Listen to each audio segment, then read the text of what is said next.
All right, let's jump right in. Yeah, sounds good. Today's deep dive. Come You on. guessed it, climate change. Always relevant. We're zeroing in on 2024 and, well, recent years, really. Lots to unpack there. We've got a real mix of sources here, like reports from the World Meteorological Organization, Oh, yeah, the the WMO. IPCC, too. Those are the big ones for sure. Some hard science news articles to bring it to life. And gotta love those expert opinions. Right, to help us connect the dots. Absolutely. But one thing that really pops out from the get-go, Hit me with it. this whole tipping point idea. Yeah, that's been a looming threat. 2024, practically guaranteed hottest year on record. Not surprising, sadly. And we're hitting that 1.5 degree C mark. The one scientists have been warning us about for so long. Exactly. Like, have you noticed hotter summers where you live? Oh, definitely. It's getting harder to ignore. Or like wilder storms? Yeah, those are getting more intense too. That's climate change happening right in front of us. In real time. And it's not just a number on a chart. Yeah. That 2023 IPCC report, Mm. it was basically like red alert, red alert. I remember that one. Pretty stark warnings. If we hit 1.5 degrees, irreversible changes. Potentially. Yeah, some scary stuff in there. Definitely a wake-up call. And it's interesting. What is it? Organizations like the UN, Oh, yeah. they're shifting the focus a bit. How so? It's not just about setting goals anymore. Makes sense. Gotta walk the walk. Right. They're calling for urgent and transformative action. So less talk, more action. Exactly. Like, enough with the empty promises. Time to get real. We need to see real changes happening on the ground. Gonna give you. And speaking of action, Yeah. the WWF, World Wildlife Fund, right? that's the one. They're really emphasizing this idea Okay, I'm listening. of a combined effort, Combined in what way? climate and nature tackling them together. Ah. They're saying we can't fix one without the other. Makes sense. They're intertwined. And when you look at the environmental impacts we're already seeing, It's hard to miss them at this point. like those Canadian wildfires in 2023, Oh, man, those are devastating. those fires alone, get this, Okay. they release almost 4 times more carbon than all the world's airplanes combined. In that year? No way. Yeah, that whole year. That's how massive these events are. And how much they contribute to emissions. Exactly. It's crazy. And it's not just fires. Right. The Amazon, The rainforest. yeah, had severe drought in 2023. Yeah, I remember reading about that. And research suggests it wasn't just El Nino. Really? What else was at play? Rising global temperatures were a major driver. That's concerning. And that brings us to a really scary point. Go on. The Amazon rainforest, it used to be this incredible carbon sink. Absorbing all that CO2. Yeah. But now it's actually emitting more CO2 than it absorbs. Whoa, seriously. That's It's like the Earth's lungs are starting to fail. that's a powerful image and a scary one. It is, and these environmental impacts. They're not just about the environment, right? Definitely not. They're having devastating consequences for people, too. I was just reading about that.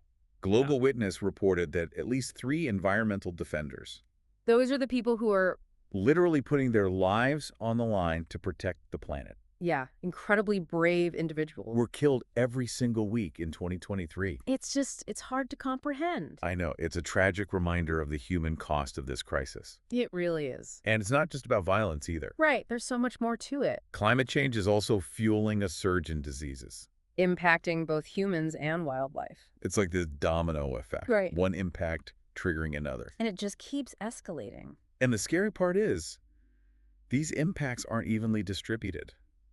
Yeah, that's the injustice of it all. Research shows over 3 billion people have been hit by extreme weather. In just the past 20 years. And it's those who are already vulnerable who are hit the hardest. The ones who contributed the least to the problem. Exactly. Which brings us to the economic side of things. Often intertwined with those social and environmental issues. For sure. And studies suggest What have they found? that we've been drastically underestimating the financial hit from climate change. I can believe that. The costs are only going up. And here's the kicker.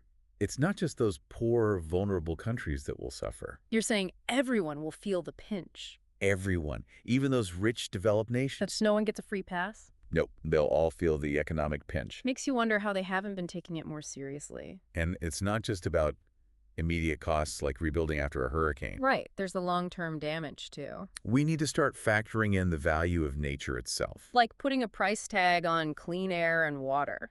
In a way, yeah, because a huge chunk of the global economy relies on nature and biodiversity. So losing that is a massive economic risk. A risk we can't afford to ignore. And that's why this whole idea of a nature-positive future is gaining traction. Yeah, it's not just about hugging trees. More like respecting and valuing nature.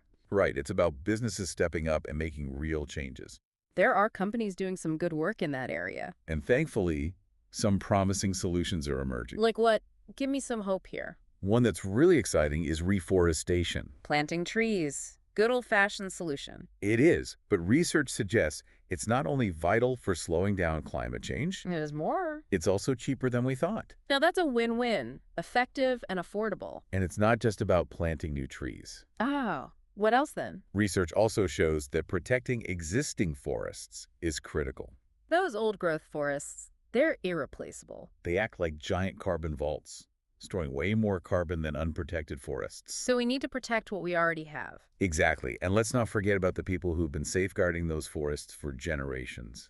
You're talking about indigenous communities? Absolutely. Their traditional knowledge and land management practices are key to preserving those carbon sinks. We have so much to learn from them. We do. It's about respecting and learning from those who have been living in harmony with nature for centuries. It's about time we start listening. Alongside reforestation, there's a huge push for renewable energy. Solar, wind, all that good stuff. We're talking about tripling global renewable energy capacity by 2030. That's ambitious, but we need to aim high. The momentum is definitely building. That's good to hear, but I imagine there are still some major hurdles to overcome. Oh, for sure. And I think that leads us perfectly into some of the controversies and challenges that surround climate action. Right, let's dive into those now. So we've got this big push for renewable energy. Yeah, trying to make the switch. But at the same time, Yeah. we're facing these Like roadblocks? kind of more like dilemmas, you know? Oh, I see. Deep sea mining, for instance. Oh, yeah, that's a tricky one. It's become a real... Controversial. Yeah, for sure. I can see why. We need those rare earth minerals. For all the green tech, right. Exactly. But digging them up from the ocean floor? Yeah, could cause a whole other set of problems. Right. It's like, what's the lesser evil? A real catch-22. And it's not just about what we take from the ocean. What else then? It's about protecting what's already there. Like marine life. All of it. The whole ecosystem. Makes sense. Studies have shown that even those huge marine protected areas, They're not really protected. not as much as you'd think. Destructive practices, Like what? industrial fishing, still going on within their boundaries. So they're not really protected at all. It undermines the whole concept of conservation. It's like, what's the point then? And then there's the whole carbon offset debate. Those programs where you can pay to offset your emissions, Yeah, those ones. they've always seemed a bit icky to me. Well, turns out many of them Yeah. are way overestimating their impact. So it's not a get-out-of-jail-free card. Not really. It highlights the need for Better oversight. definitely stricter monitoring, verification, So we can't just rely on these quick fixes. Band-Aid solutions. Right. The problem is deeper than that. It's systemic, those global supply chains. The ones that bring us everything. Yeah, our coffee, our chocolate. All this stuff we take for granted. They're often tangled up with deforestation. And that's a tough one to solve. It's a huge mess to unravel. So it's not just about making ethical choices at the supermarket. It's about changing the whole system. But that feels so overwhelming. Like, where do we even begin? I hear you. It's a daunting challenge. It is. It really is. But the conversation around climate change is evolving. How so? People are starting to understand how interconnected these issues are. It's not just about polar bears on melting ice caps anymore. Exactly. It's about our health, our economy, our survival. Our everyday lives. And speaking of our health, Yeah. there's been some groundbreaking research, What? the link between climate change and disease. I knew there had to be a connection. Those hotter temperatures, Yeah. they're making it easier for diseases to spread. Oh, wow. So it's like, We're creating a giant petri dish for pathogens. that's kind of terrifying. And it's not just infectious diseases. What else then? Climate change is impacting mental health too. Really? Hadn't thought about that. The stress of extreme weather, the anxiety about the future, It all takes a toll. a heavy one. And this brings us back to that issue of climate justice. The unfairness of it all. The people least responsible for climate change are the ones suffering the most. It's a fundamental issue of fairness. And speaking of fairness, an Oxfam report called for a complete overhaul. Of what? Our current economic model. Wow, a complete overhaul. They argued we need to reduce inequality drastically. To create a sustainable future. A radical idea. But it makes you think. It's gaining traction. More and more people are What realizing are they realizing? that our current system just isn't sustainable. For the planet or for people? So what are the alternatives? Yeah. What other models could work? There's a lot of talk about the circular economy. What's that? It's about minimizing waste, maximizing resource reuse.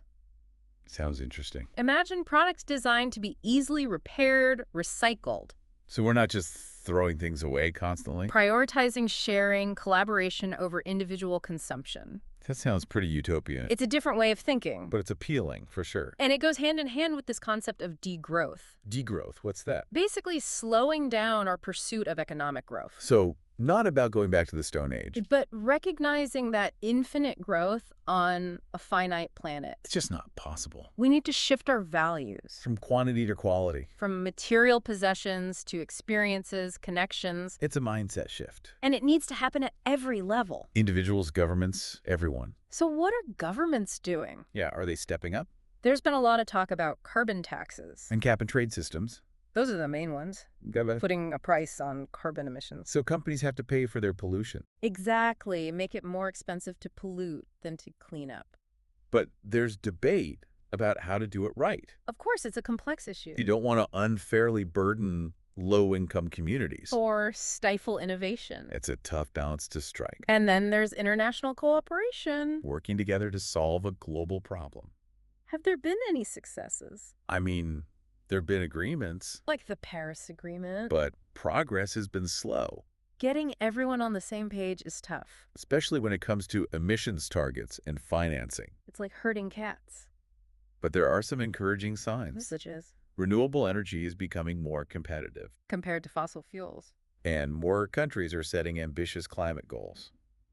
So there's hope. There's always hope, but we have to keep pushing. Hold our leaders accountable. Demand bold action. And speaking of action, It's not just about governments, right? individuals have a role to play too. Even though it feels like a massive I problem. know, it can be overwhelming. But I truly believe that individual actions can make a difference. Every little bit helps. So what can people do? Reduce our reliance on cars, walk, bike, public transportation. What about our diets Eating less meat, especially red meat, can make a big impact. and single-use plastics? Ditch those, bring your own bags, reusable water bottles, It's about being mindful of our consumption. and making our voices heard.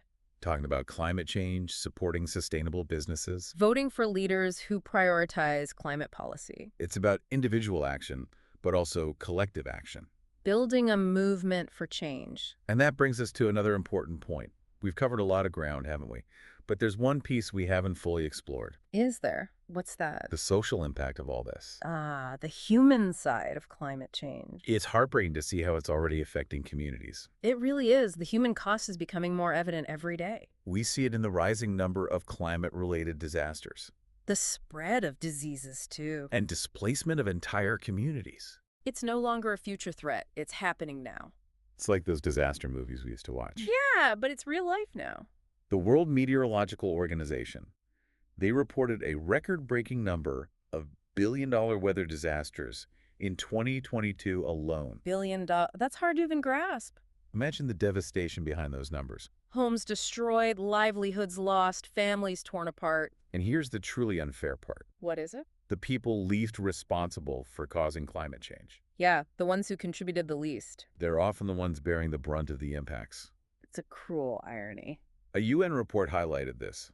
People living in highly vulnerable regions. They're the ones on the front lines. They experienced a shocking 15 times higher death rate From floods, droughts, and storms. compared to regions with very low Oh, vulnerability, it's a huge disparity. and it's forcing people to flee their homes Climate migration, on a scale we've never seen before. driven by rising sea levels, desertification, extreme weather. All those factors pushing people out of their homes. A recent study in Nature Sustainability, it painted a grim picture. What did it say? By the end of the century, a third of the global population could be living outside the human climate niche. The human climate niche. You know, those ideal conditions where humans can thrive? So a third of humanity forced to migrate because of climate change. That's what the study suggests. It's a lot to take in.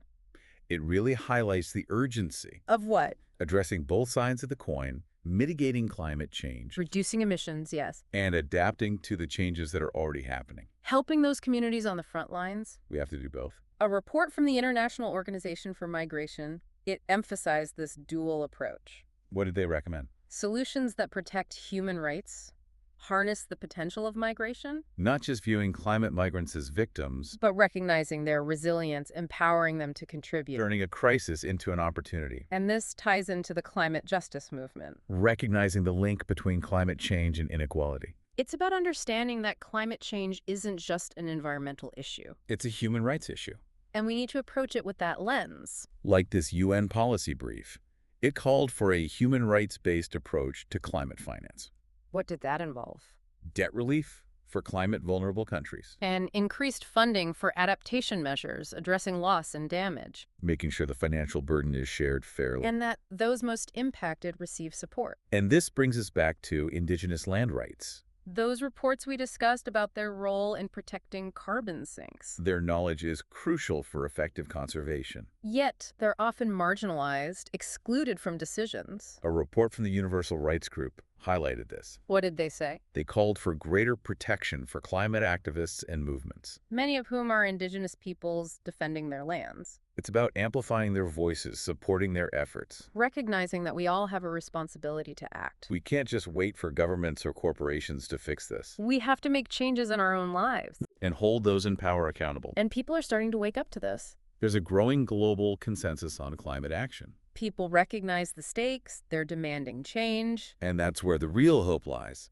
In collective action, individuals, communities, nations coming together. In innovation, creativity, finding new solutions. And in the resilience of the human spirit. Our ability to adapt, overcome, build a better future. We've covered a lot in this deep dive, confronted the realities of climate change. But we also found stories of resilience, innovation, hope. What we do today will determine the future of our planet. It's a complex web of challenges, but the power to act is in our hands. That's a powerful message to end on. So as we wrap up, we want to leave you with a question. A question to ponder. What action will you take? What gives you hope? What will you contribute to creating a more just and sustainable future? We hope this deep dive provided insights, sparked your curiosity, maybe even ignited a fire within you to be part of the solution. Thanks for joining us. Remember, every action, no matter how small, ripples outwards.